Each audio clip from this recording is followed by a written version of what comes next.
Please pray with me. O Lord, may the words of my mouth and the meditations of our hearts be pleasing in your sight, O Lord, our rock and our redeemer.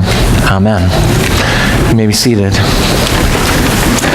Hey, so we're journeying through how to be rich, not how to get rich. And in week 1, we talked about how you're rich, or at least there's a very high likelihood that you are. We outlined that if you are earning as a household income $32,000 a year or more, that puts you among the world's elites, the top 1% of wage earners in the world. And then last week we started to get into what comes with the territory of being a rich person. What are the side effects that we sometimes are blind to, okay?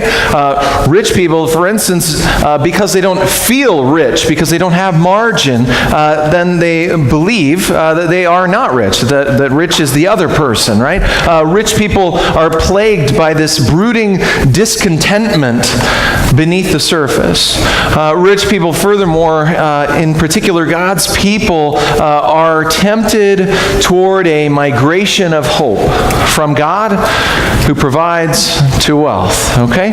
And so that's where we've been so far. And so the scriptures that we've been dealing with is Paul's first letter to Timothy. So Timothy, again, Paul's protege, who's a spiritual leader for a community, and Paul's instructing Timothy how to be a spiritual leader to the Jesus followers under his care. So this is good godly wisdom for everybody in terms of the way we interact with wealth, and yet it's a particular message for those who are following Jesus, right? So he says, command those who are rich in this present world, what? Not to be arrogant, not to let it go to their heads, nor to put their hope in wealth, which is so uncertain, but to put their hope in God, who richly provides us with everything for our enjoyment, right? Imagine that. God, the Creator, who provides us everything, wants us to actually enjoy the life He's given us. Isn't that amazing? Okay? And so we had this mantra that we had attached to this that we began to learn last week to repeat and kind of get this into our heads. Let's say it together again. I will not place my hope in riches, but in Him who richly provides. Let's go one more time. I will not place my hope in riches, but in Him who richly provides. One more for good measure. I will not place my hope in riches, but in Him who richly provides. Well, so this is a good foundation that Paul is laying with Timothy just in these few verses. And it's amazing if we were to live out just these few verses, how powerful that would be. But he takes it a little bit further now. So he says, command them to do good, right? And so here it's not just kind of to be good moral people, to establish yourself on good moral high ground. No, he's saying to do good. In other words, to do actions that are for the benefit of other people in a particular way. Command them to do good and to be rich. If you're already rich in this present world, then be rich in good deeds, right? So in the use of our time, what we have at our disposal as well there. And then he rounds it out by saying being generous and willing to share. And so here we start to get this picture that Paul's telling Timothy, it's kind of like that take my life and let it be. Take my life and let it be consecrated, Lord, to Thee, right? It's holy, it's set apart, it's for your use, Lord, because You provided it to me. And it's not just my money, but it's the time that I have. It's the entirety of the life that You've given. All that I have and I am is Yours. That's the orientation that's kind of being set up here, okay? So teach the rich people to know that and to confess it through their life. Okay?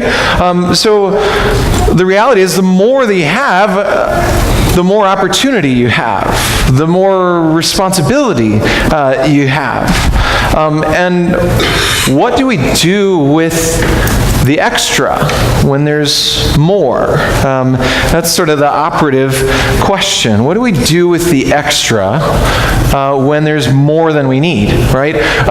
So I don't know if you've thought about your life in this way, but most of us have the benefit in the United States here, most of us who are part of this congregation have the benefit of being able to work 5, maybe 6 days out of the week for the sake of earning food enough to feed you for 7 days.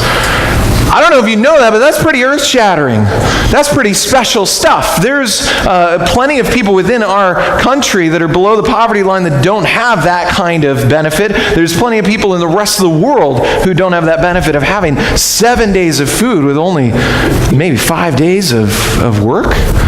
I mean, this is incredibly special kind of stuff. I don't know if you've thought about your life in this way in terms of your time, but if we're just kind of doing a little thought experiment, a little bit of estimation, so don't harm me if the math is wrong or something like that. But so if you work 60 hours out of the week, if that's sort of what's devoted to your working life, right, commute and whatever else is entailed in that, if you work that, and you sleep 8 hours a night. Right? I mean, who's sleeping 8 hours a night? Come on now. Raise your hand if you're sleeping 8 hours a night, right? Like 5 people raised their hands just now, okay? So most of us are foregoing that. It's not a necessity to forego the sleep, but we choose to in lieu of, for the sake of other things, right? And so if you work 60 hours a week and you sleep 8 hours a night, then that means that you have a margin of 52 hours out of the week that isn't involved in your survival, that isn't a part of that. That's your margin when it comes to your time. And so the question is, what do you do with the extra? How does that get spent? Where does it go? I mean, we always talk about how we don't have time, right? Try doing an audit on where the time's going. Try to get a handle on, what percentage of that is football, right? Or for instance, maybe not to pick on football, but hey, it can be picked on, right? So here's the thing. Here's what we've got. We've got this margin of like 52 hours out of any given week. And what do we do with it? See, bad rich people, they take that additional 52 hours a week that's extra and they say, that's mine too. But see, this kind of goes against the grain of what God continuously calls us into in His Word. See, God's people from the earliest of times, even to the Israelites and Mosaic law, they're told like, hey, you've got these fields, a portion off the edges of the fields for the sake of the alien, the fatherless, the widow, all this kind of stuff. And so it's deeply embedded into God's people. Our identity as God's people, to be people who use the extra for the Lord's service, for the benefit of other people. It's who we are. It's reiterated in the book of Acts. It's all over the pages of Scripture. And so that's what God's calling us into as His people. We know the trending. We know what's true, that in general, the norm within the United States, the more we make, the less we tend to give away. Okay? But let's start to embrace this sense of maybe those of us who have more have extra opportunity and responsibility.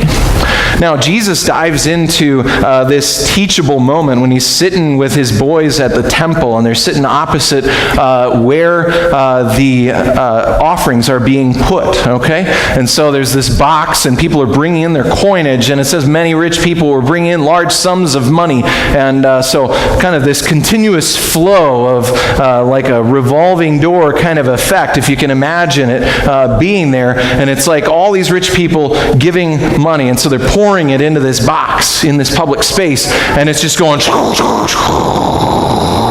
like, I mean, it sounds, if you can imagine it, I mean, like a jackpot in Vegas, like a big money being rolled out here, right? And then all of a sudden, in the midst of this continuous flow of these kinds of gifts, then comes this widow. Blink. Blink. That's it. That's all there is. She gave such a small amount. I mean, should somebody be ashamed here? What's going on? But Jesus takes that and he calls out this woman and he points her out to his followers and says, she's the one you need to aspire to be like. Not all these other people. You need to aspire to be like her, because her gift, it reflects the way that I give, right? So Jesus tells them, hey, truly I tell you, this poor widow has put in more than all the others. Now, is Jesus just really bad at math? I think he kind of knows what he's talking about here, so we take that into consideration. Then he goes further with it, and he says, hey, let me explain this to you. All these people gave their gifts out of their wealth, but she, out of her poverty, gave everything, all she had to live on. Literally, she gave into the offering her whole life, right? That's the gift that she gave. And so she gave more. She gave more of herself than any of the others. And her gift there in the temple was a reflection, her body and life. And this gift was a reflection of the giver, of our gracious God who created the world out of love and delight, who continues to seek out and save the lost, who went to the cross on our behalf and in blood, sweat, and tears gave it all. His whole life to reclaim the lives of his people. And so this widow was where it was at, and Jesus called his disciples to look on that. So she was richer toward God than all the others who came. And so what's the learning here? Well, in a sense, it's that God doesn't care about the zeros at the end of a check or the end of a number that's given. What he cares about is percentages. What he's moved by is percentages. It's how much of yourself are you giving? Yeah, for some, $1,000 would be a big deal, and for others, $1,000 is like kind of a shamefully low number, right? And so it's just all in proportion to what you have. And so this is kind of the fundamental piece here, that we give in proportion to what God gave us. Now, the norm for giving patterns kind of goes like this. We discovered like last week that it's like 2.24% is the average giving based on a median income and the amount of charitable giving. And this is not based on just all the averages and the IRS stuff, okay? So 6007 zip code, people here earn $115,000 a year, median income, and then there's a small percentage of that that's given as charitable gifts to churches and other organizations. And so the norm is you kind of live within the upwards of 100% or more of your income, minus whatever you might be putting aside for savings. And so you're pushing the margin, and the margin just isn't there. But then as life happens, at the end of each month, you're assessing the needs, or you're assessing the situation and going, hey, I got a little extra, I'll put some of the leftover in, right? So there's more there, and so I share. And at the end of the year, there's more there, and so I share. And so those offerings tend to sum up into, statistically, about 3%. All right? But not necessarily by way of a plan or an intentionality about it. It's just kind of how it happens. And so this is normal. This is the way charity kind of works in general at large in our culture. So this pre-deciding concept is a little bit of a different beast. It's a little bit of a different thing. It's like make it a part of your plan. Make it systematic. Make it just something that you do is the thing. I want to share with you a journey that myself and Kendra have been on, right? A journey of giving and learning what that is. We were married 10 years ago, and we started on giving then, this intentional gift idea. We give a few dollars here and there, but there we started, and we made a decision when I was starting in the seminary that, hey, if I'm going to have to preach about some of this kind of stuff, I might do well to kind of do it myself, right? So practice what I preach. Yeah, good practice, right? So we started with 3%, and it was like, this was on like $28,000 a year, living in a studio apartment with undergraduate loans to pay off yet that were on hold, and paying into seminary and all this kind of stuff. It was like 3% was kind of a big deal. And so I'm not going to lie to you, that very first time when we decided to do that, and as we distributed that to the church that we were attached to, it was like, it hurt. It hurt. It was like you hold your breath and you wonder if you're gonna make ends meet, kind of thing, if it's gonna be enough. And sure enough, at the end of each month, we're tallying it up, and it's there, right? And thanks be to God, He provided what we needed. And we got to the end of the year, and thanks be to God, it was there. And then the next year, we decided, hey, we're gonna challenge ourselves a little more. And so 5% of the income, and again, not a huge overall amount, not a blow-away kind of figure, but it was a big deal for us. And so 5% was going to go back to that church that we served in St. Louis during that time. And again, month by month and through the year, it was like, thanks be to God. He gave us what we needed. And then by the fourth year of seminary, we got to, we were like, okay, scriptures talk about a tithe and this kind of thing, 10%, and so we're going to strive into that. So we're going to take the plunge. And so it was like, let's do it. And month by month and through the year, it was like, it's enough. God provided what we need. And it's been amazing to see how God has provided continuously for what we need in this journey. And see, it's become this thing that started out as like, hold your breath, I don't know if we can do this, this thing that kind of hurt, into this thing that is like a deeply held joy. Like, it is really, really fun to go into a tithe and beyond. And I'm not sharing this in a boastful way. I'm sharing it in a way, hopefully, that's inspiring, and hopefully in a sense that we're all in this together. But to go into that and then to learn about organizations like Lutheran Church Charities that we can financially support, and Compassion International. We have a kid named Jose that we regularly support through that, and other initiatives that come up. And so you just kind of add that in to the mix on top of the pre-existing percentage, and it is a joy. I got to tell you, like, I don't know if you can relate to this, but it feels really, really cool to act like a rich person and give a whole bunch of money away. It feels really, really good. And I think God kind of intends for us to live within that space. Because what it's actually done over time, and mind you, we've been recipients of generosity ourselves, and certainly that has been a large part of our formation, but over time, what it's also done for us is it's helped us to live on a lower percentage of that overall income, and so all of a sudden, we got margin, baby. And so it's easier to kind of just let that stuff flow out.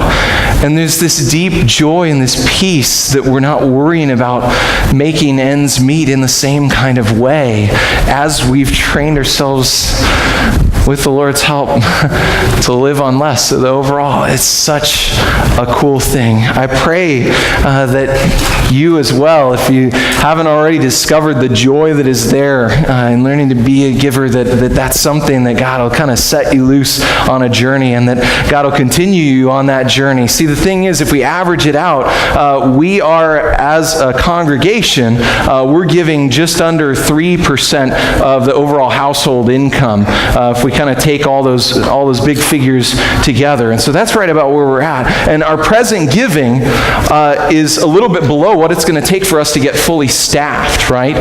For us to add on these staff members that we're in the midst of transitioning to, another pastor and a DCE, right? But there's a letter that went out that said $5 a week from every member family would actually make us able to afford fully staffed, and what that looks like. $5 a week would do it, okay? But I want to kind kind of paint a picture, I guess, beyond that. If we were all to embrace this sense of proportional giving and kind of do an audit on our time and our resources and kind of think about that, we could dream big dreams. Like, did you know, in Chicago City, the Lutheran Church presence there has retreated back to, there are like 5 dying congregations in the whole city of Chicago in terms of the Lutheran Church Missouri Synod, right?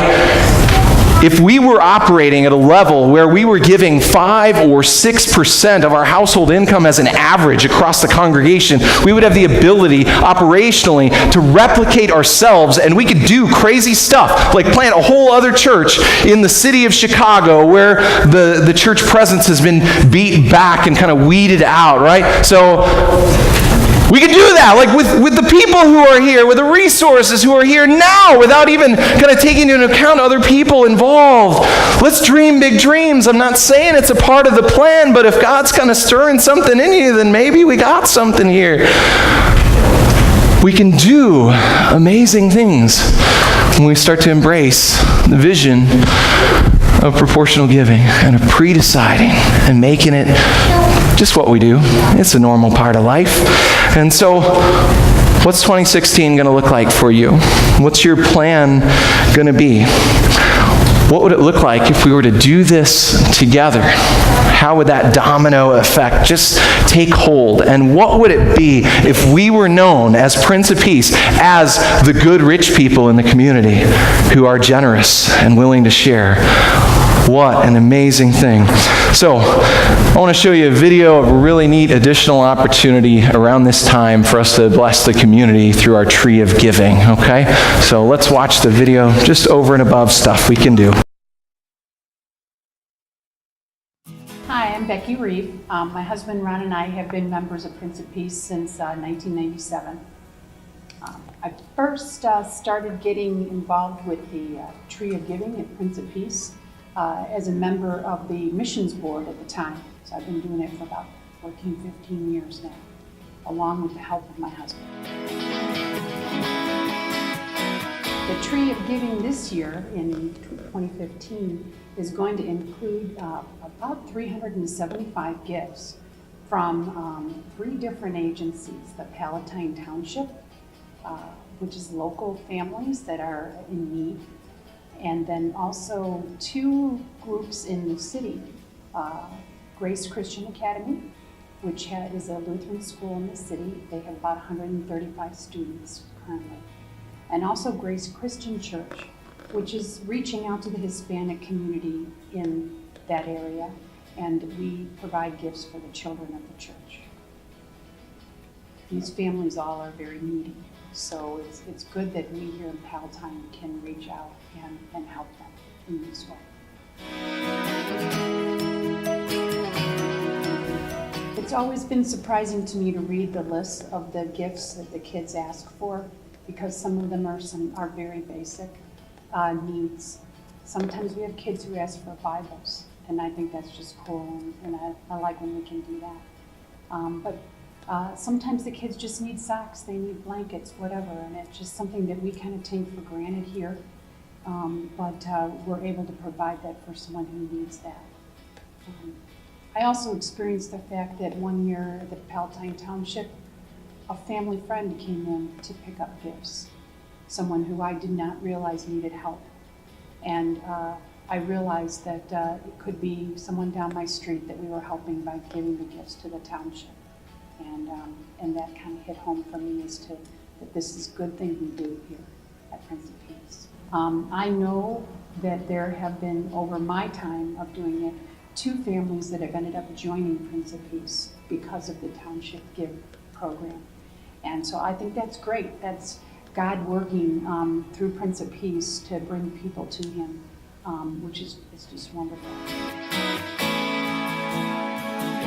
People here at Prince of Peace can participate by taking scrolls from the tree and buying the gifts and bringing them back. We also ask for volunteers to help man the table at the tree, to just help people with signing out the scrolls and then and putting their names down so that we can get a hold of them if we need to. Also, there will be a sign-up sheet at the Connection Center for the distribution day on the 12th for the Palatine Township. And that's another way that you can help.